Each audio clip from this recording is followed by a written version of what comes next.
So I want to give a quick update on our squash before I head out the door to the library to homeschool. So I thought I had lost all of our vegetables. Little backstory. My husband and I had planted some seeds, and when we set them outside in a little greenhouse, we had a huge storm to come through, okay? So when the storm come through, our greenhouse was, and you know, it was just shelves with plastic over it. It wasn't like some huge greenhouse. But we had a bunch of seeds started in there. So when the storm came through, our greenhouse was blew to pieces. Like, it was a very bad storm. Like, I really thought that I thought it was a tornado myself because of how hard the wind was blowing. But, so anyways, scattered all of our seed. We thought we had lost everything. But there were some things that, and there's a video posted where I started my squash in paper plates. Okay, and so I had these seeds in the dirt on paper plates, and they just, I thought, you know, these things are not even going to sprout. And you know what? They did. They sprouted like overnight. Probably about the third day after we picked them up out of the yard and brought them in the house, they began sprouting. And listen, these things are growing. I've had to transplant them out of the paper plate because the roots were kind of like coming in together. Now with squash, they're a little more resilient. And so you can definitely separate out the squash plants and get them in containers or whatever you're going to put them in. And then transplant them again when they're ready to go in the dirt, which these will be ready in no time. So check this out. I used items from the house that I had rather than going and buying the kits. Look, this is a gas station cut. Hey, them plants don't care what they're planted in, as long as they're planted in some good dirt. Look at this. I've got some new leaves coming out today. They're standing strong. They're not flopped over. And this is after being transplanted. Actually, these were transplanted twice because I moved them from the paper plate to egg cartons and realized that those egg cartons weren't gonna be enough for the squash plants. And so then I put them in these. Now listen, I am no seasoned gardener, okay? So anyone who has something to say, just realize that you're talking about a beginner here. I'm figuring this out, and I'm here for the beginners. I'm here to encourage people to do this on their own. But check this out. Good dirt. I cut this bottle in half. It's sitting on a top. And the only reason it's able to stand up is because I've got all this kind of pushed together. So you do want like a box or something that you can put these in, that they're kind of pushed together a little bit. But look at the growth. These things are happy, man. They're standing tall. They're doing what they do. And they seem to not care at all that they were transplanted for a second time since they sprouted. Look at this. Not one of them have died. Not one. They're just happy. They're happy. They're happy. Now, these are squash plants. Now, I'm not saying all plants will do that because some plants are finicky, especially in their sprout stages. So, you know, if you've got something that's a little more finicky, I mean, you could try it, test it. The only way to learn is to try it, and it may work for you. But I wouldn't say that this works for all of them. But these squashes, these are crooked neck squash, and I'm going to tell you, they're good to go. They're good to go. Every seed that was planted is sprouting up. This, though. I'm a woman of faith, so I have prayed over this seed. I have prayed over every bottle. I have prayed over every jug and every plant, and I have watered and prayed, and I have planted and prayed. So there's a lot of prayer that has gone into these bad boys, and I know that they hear my prayers, and so does the Lord. So I'm grateful that I didn't lose that. What I'm also looking for, my Walla Walla, check this out. They're in a milk jug with some saran wrap. Just using what I had around the house, man. You know what I mean? Just using what I had around the house. It didn't have to be hard. Just went and bought a little pack of seeds. Put it right in there. Now they have not... Oh, I lied. I said they've not sprouted yet, but check what I got. Power of prayer. They were completely tossed. Whole jug upside down. You see the dirt's way up here. Hey, praise the Lord. Now that's love right there. Y'all learned when I learned that I have onions. Praise God. Now look at this. These are onion sprouts. A couple of them's looking a little sad. I'm going to have to get them in the dirt real soon. That water's looking kind of ucky. Because, you know, the color off of that stuff and a little bit of dirt there and stuff comes off. Gets in the water, makes it yucky. But I've got some good roots. What will happen is I'm going to plant them bad boys in the dirt. And I'm going to get some onion. Now check this one out. There's 3 more sprouts. It's grown quite a bit since I did a video the other day. More squash. Listen, if I ain't going to have nothing else, I'm going to have some squash.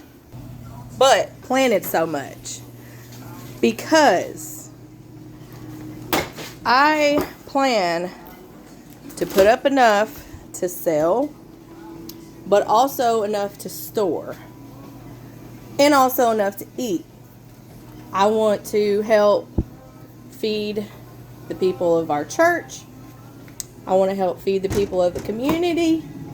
I want to be able to even give it away, you know what I'm saying? Like, I'm not just out to make $1, but I do want to have a little bit of side income just selling a little bit of, you know, produce. Why not make a little money while I'm at it, right? So that's why we have planted so much. Now, we're going to be picking squash for days, but that's okay, because that's the point. That's what I want to do. And I know there's going to be some people like, you're going to be way overloaded. That's the point. If it gets too bad, I will open up for people to come to my garden and get their own for free if it gets too overwhelming. So I also sprouted lavender seeds. What I'm going to do with that is plant the lavender, be able to use it in teas, be able to use it in different things. The sunlight is beaming right in this phone. Be able to use it for different things. But that's all I have. Oh, nope. That's not all I have. Hold on just a minute. I'm almost done. Y'all hang in there. I've got 2 other things going right now. I've got honeyberry bushes. And there's my first one. There's my second one. Now, bushes, they need partners, right? Like, so they can't just be planted one bush and then they just live and thrive. They have to have a partner bush for the pollination. And so if you decide you want to do some kind of berry or anything like that, whatever, it needs a partner. So don't buy just one bush and think you're going to get a good turnout. I did that. I've done that over the years and I've never been able to make it work. And I figured out, because nobody ever told me or showed me this, but you have to have a partner bush, okay? Because they have to pollinate one another. Now is garlic.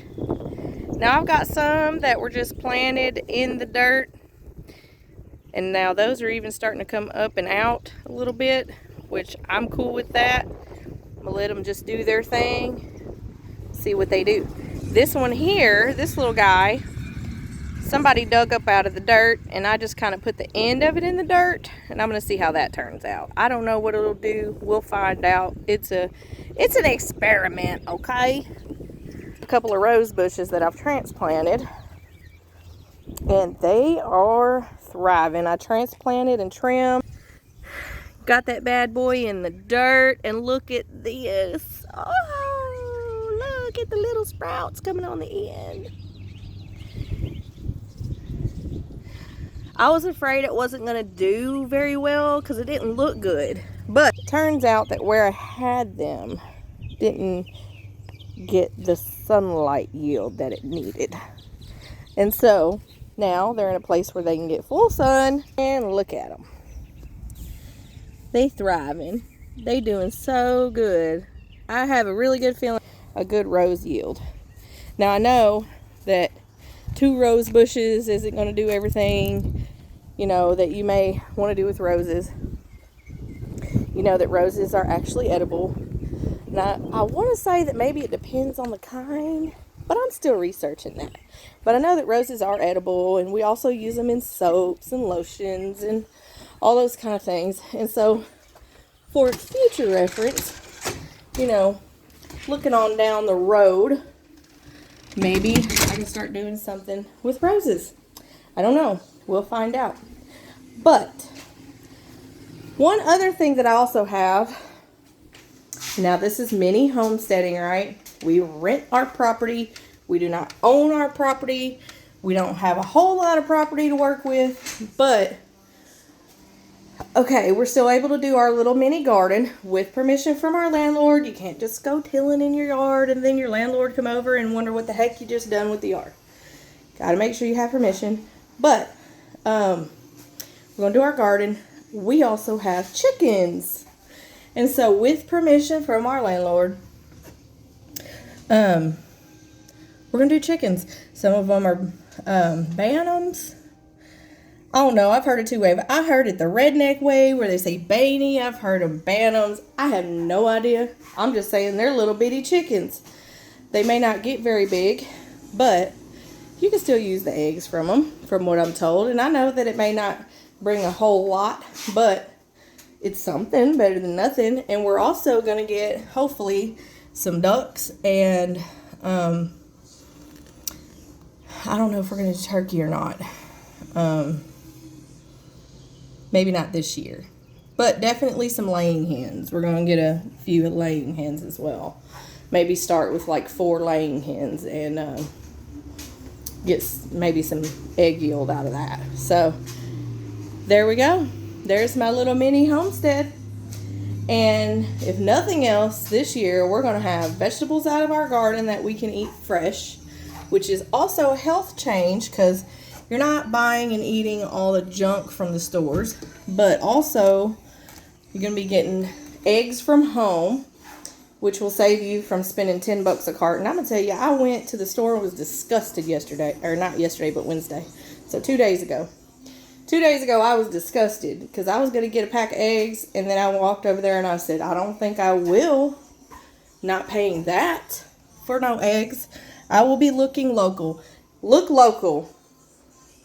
Now, some of them people may also be charging a little more than normal, but trust me, it's probably better than what you're going to spend at the store, and they're fresh, and you can't get no better than fresh. So, listen, if you're wondering if you should start something of your own, do it. Start now. Start in pots. Like I said, you've seen what I did. I started my plants in water bottles and milk jugs. Water bottles and milk jugs. You've seen that. You don't have to go and buy nothing. It ain't got to be fancy. And then as you go throughout the year, start picking up things. Maybe someone's getting rid of a big tub and they're going to toss it in the dump. Grab it. Start your stuff in totes. If you have totes and Maybe they're a little cracked on the bottom or something like that, or dirty looking. A little can of spray paint.